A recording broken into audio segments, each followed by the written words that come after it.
This is Venticello. It's a ceramic city that I sculpted starting in around 1989.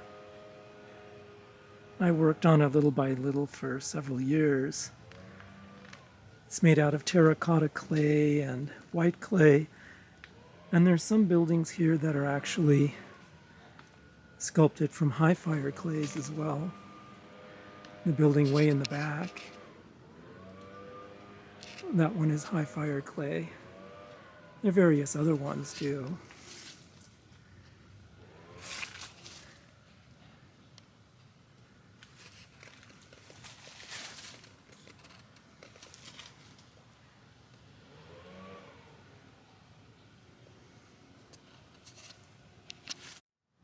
Some of the buildings were sculpted before I even moved to this house with this garden that I had in my fish tank.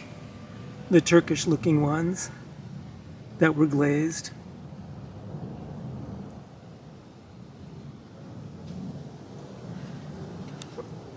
The city, though, was exposed to wildlife that runs through here, which I love. I love the wildlife, but they tend to kick things around a little.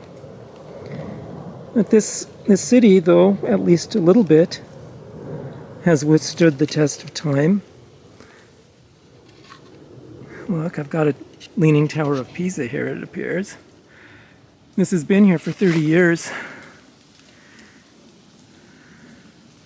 Or longer. Eventually, I will replace it with newer builds if I can.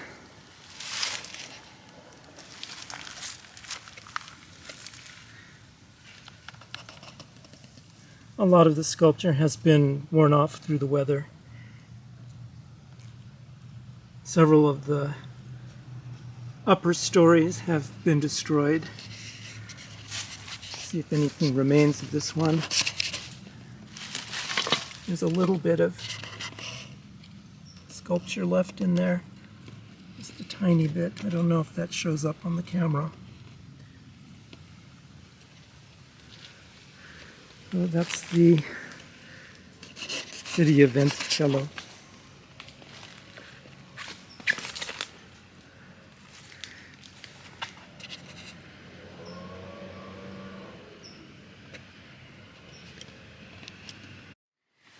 Eventually I'm going to have to decide what to do with all my old paintings.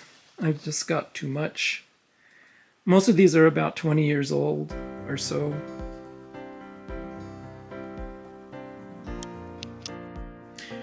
Some of the pieces I made in ceramic high fire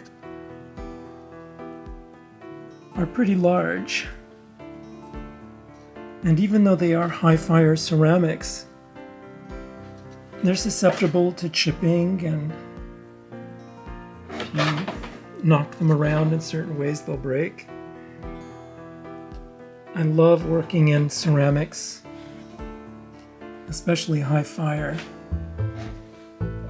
But they're fragile, and the paper clay is much, much lighter, easier to work with,